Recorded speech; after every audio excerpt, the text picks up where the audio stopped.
Hello everyone, once again I am back and with another Wi-Fi match for Brilliant Diamond and Shining Pearl. This is a match that's kind of interesting because what happens is that remember that I was kind of under a losing streak not too long ago right now with my last 3 matches that I had, and because of that I was just like, you know what, I really need to find matches, but not a whole lot of people on Discord are looking for matches in Generation 8 anymore. So somebody on Discord actually suggested to me to actually go into the global room.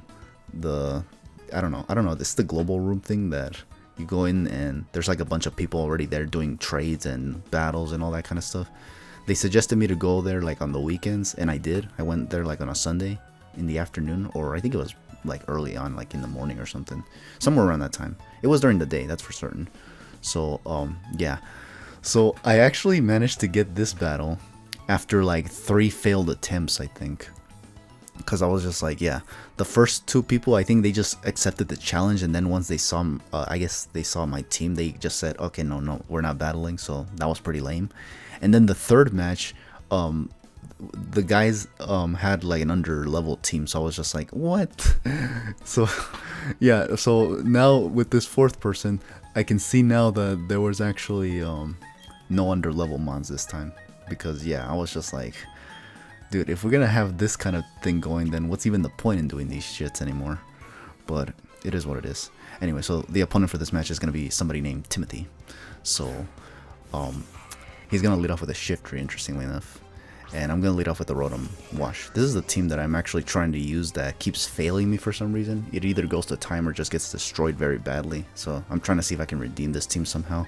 So here we're gonna actually probably switch out, because yeah, Rotom is not a favorable matchup into what's it called, or the shift tree. Yeah, or I meant to say that the shift tree was not a favorable matchup for Rotom. Damn it, I'm flipping my words once again, but it is what it is. Anyways, I'm gonna go into Lucario right now, and he's actually gonna go for the Leaf Tornado of all moves. Like, what?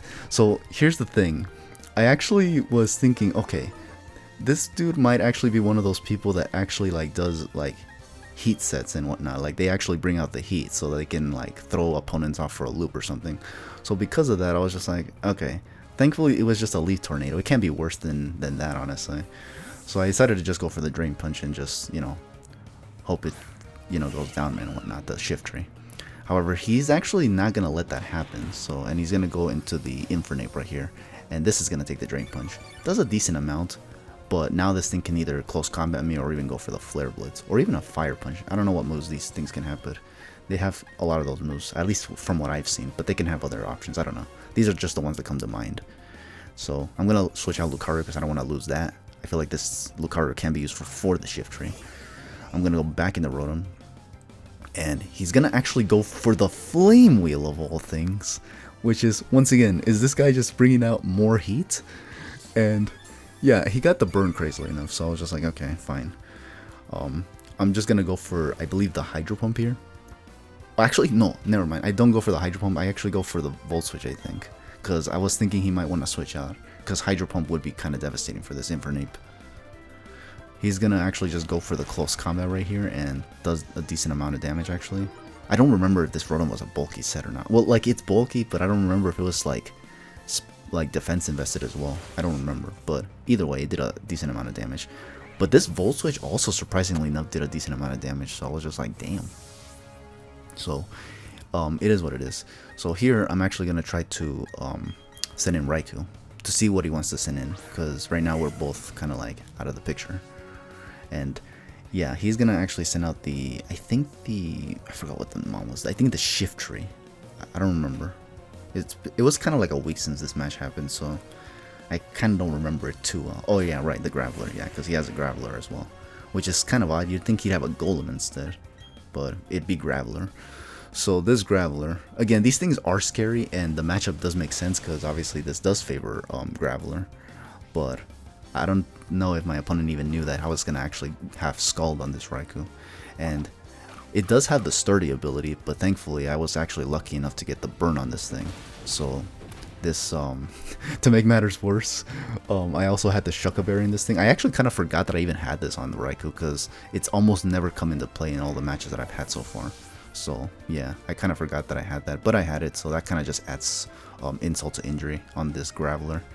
It got burned, despite having the sturdy, and it goes down in the next turn and all that stuff. And it went for Earthquake to get some damage as a last ditch effort, but you know, Shuckleberry just kind of made it so that it literally did nothing, which is kind of insane. So now he's gonna bring in the Shiftry now, and he's actually gonna, I think, go for the extra sensory. I don't remember once again. It might have been either that or another Leaf Tornado or whatever. But I just go for the Volt Switch because, I don't know, I just kind of wanted to play it safe. I was kind of starting to like have my suspicions on this guy's team, and you're going to see what I mean in a bit, honestly. But yeah, I'm going to go into Lucario just to, you know, keep it simple, honestly. And he's actually going to go for, yeah, the extra sensory. So yeah, okay, I kind of wasn't sure on that, but yeah, he does go for the extra sensory. He probably did anticipate the Lucario and was just like, yeah, this probably does the most damage. So he probably doesn't have a fighting type move, honestly. I was actually wondering if he even did, because who knows, I think these things could learn Focus Blast as well, but again, I'm not sure. And even then, I'm not sure if it's in its interest to even go for it, because, you know, the chances of missing is very likely. But then again, he is at a deficit, so I don't think he's got much to lose either. So I do outspeed the Shiftry, and I am just going to take it out with the Drain Punch, thankfully. I think even he knows that he cannot just be switching around all willy-nilly, because a lot of his stuff is going to take unnecessary damage and then just get taken out. So, yeah. Now here, okay, here I believe he's just going to send in, well, I forgot what this mon was called again, god damn it. The Staraptor, jeez, how come I forget these mons? But it is what it is. Okay, so he's going to get the Intimidate, but I have Inner Focus, and Inner Focus actually doesn't lower the attack for some reason. I don't know why that's a thing now, honestly. That's kind of a broken way to buff a move or ability, in my opinion. But it is what it is.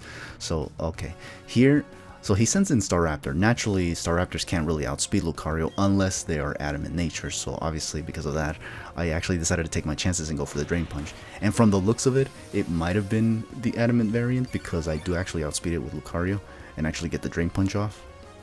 Now here, I was thinking, is he going to go for the Brave Bird? I forgot that these things can kind of get close combat as well, honestly, which is kind of odd because, again, as somebody who actually likes Generation 4, this is something that I feel is like common knowledge or something. But again, you know me, I'm kind of forgetful with a lot of things nowadays. So it is what it is. So, okay, I lose Lucario, which is alright, because I still have a decent amount of mons left. I just gotta make sure I don't, like, choke it or something, because that would be pretty annoying. So, yeah. So, here's something that, like, really kind of, like, just, it dumbfounded me.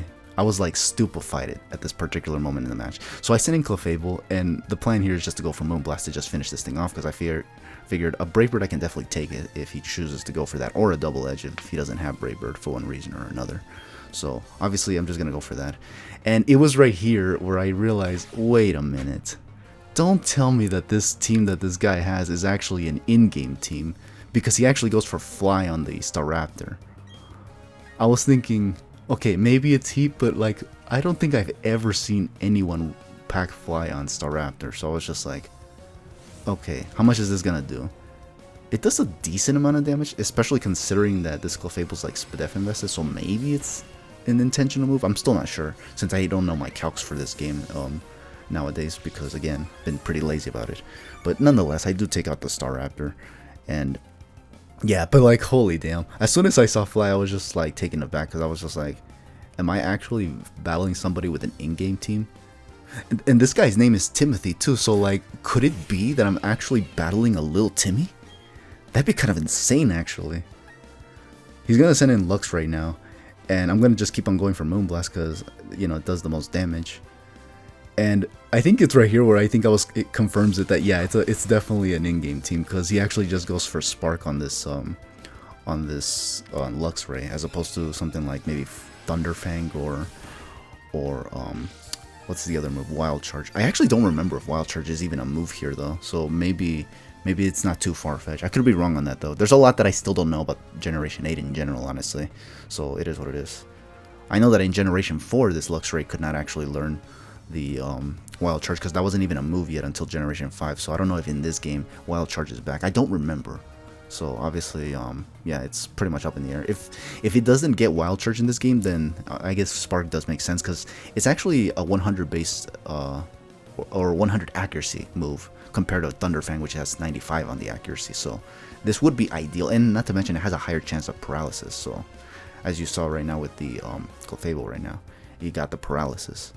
So here my opponent is thinking for some reason. So there's that as well. If this is an in-game team, then at least my opponent's actually trying to think of what he can do. That's actually like a sign of improvement if he wasn't already a good battler or something, honestly. Because again, when people bring in-game teams to Wi-Fi matches, it's kind of like maybe they're not good. I don't know. But either way, this guy has been shown to be somewhat competent with the mons that he's been using. He's been switching out whenever he shouldn't and all that stuff. Until he makes this play, of course. And then this was definitely where I was starting to think, oh shit, don't tell me this is little Timmy. Because, yeah, no Luxray would go for Crunch on a Clefable. They should be aware that, unless this guy is actually from Generation 4 and thinks that Clefable is actually a normal type as opposed to a fairy type. Maybe he doesn't even know that Moonblast is a fairy type move. I don't know.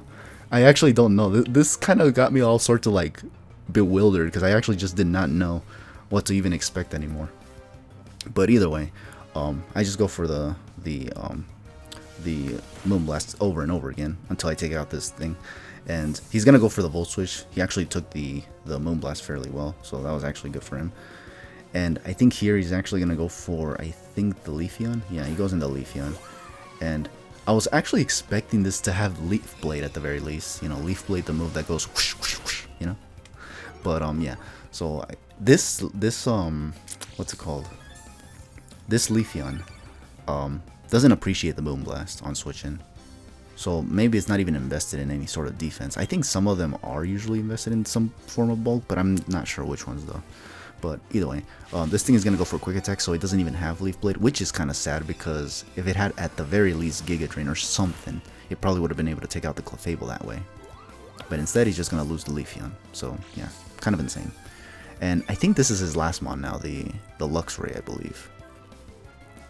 I'm not really sure because I wasn't really paying attention, but yeah, it's he's going to definitely send in the Luxray now, which is pretty much weakened. It does have a chance to take out my Clefable at the very least because I am paralyzed. So, personally, after realizing the team that this guy had, I was definitely hoping that he'd actually take out one more mon at least. So he's gonna go for the Spark right here, and he thankfully does take out the Clefairy or Clefable or whatever. So yeah, but we're just gonna basically finish this match off with this Dragonite, or no, Rotom, not Dragonite, Rotom. I wasn't looking again, but yeah, Rotom, and we're just gonna try to finish it off with a Hydro Pump because I don't know. I didn't want to go for Volt Switch. Volt Switch is resisted, and I just wanted this match to, you know, end with a neutral hit. So, yeah. I think I was actually considering going for that. But, yeah, no. I was just going to go for the Hydro Pump. He's going to go for a Spark. He does outspeed my Rotom, so it's a pretty fast Luxray from the looks of it. It does a decent amount of damage. I think had he gotten a crit right there, he probably would have been able to take out my Rotom as well. But as it is, he just goes down to the Hydro Pump, and I'm going to beat what I can only assume is little Timmy, which is kind of sad, honestly. It's because what happens is that I was actually looking for a match that I can actually, like, you know, have a chance at winning and whatnot. And because I lost, like, so many times. And somebody told me on Discord that I could just find people to battle with here. But here's the thing. If the people are going to be like this, honestly, where they're just using in-game teams, then can I really actually, you know, even find matches in this setting? In fact, who's to say that all these people that I see in this lobby are even little Timmys for all we know? It's like it's not very consistent, and not to mention I think the searching would be probably a lot more tedious since I'd have to look at a lot of people to see what teams they have, and you know that can kind of sometimes kill momentum as well. And by the time I actually find somebody who's really challenging, it's gonna like result in me getting or feeling very, very tired and then just not playing my best. That would be kind of tragic, honestly. But nonetheless, this was just a match that I found, and it's just to show you guys what it was like to actually do a match that's not, you know, like acquired through, you know, like through Discord or something. Like it's not given to me through Discord or something. Like I'm not actually communicating with someone to actually, because I usually communicate with people to actually get all of my matches. But I think this is like the first time I actually do so without communicating with anybody. I just go into the global room and I just look for somebody there. I actually found somebody, and again, to their credit, this opponent wasn't actually playing the game too badly. He just simply had an in-game team, so there was not really much he could do there, honestly. So the loss was definitely bound to be there, but it goes without saying that the guy definitely tried, so I'll give him that. But anyways, with all that said, this is going to be it for today. For those who don't know, today was my birthday, and I really wanted to get a match like this, honestly, on the channel. So on my birthday, because I usually like to post stuff on my birthday. So yeah, for those that watch, thank you for watching once again, and hope to catch you guys for something else whenever I get to it. For now, just take it easy and have yourselves a good one.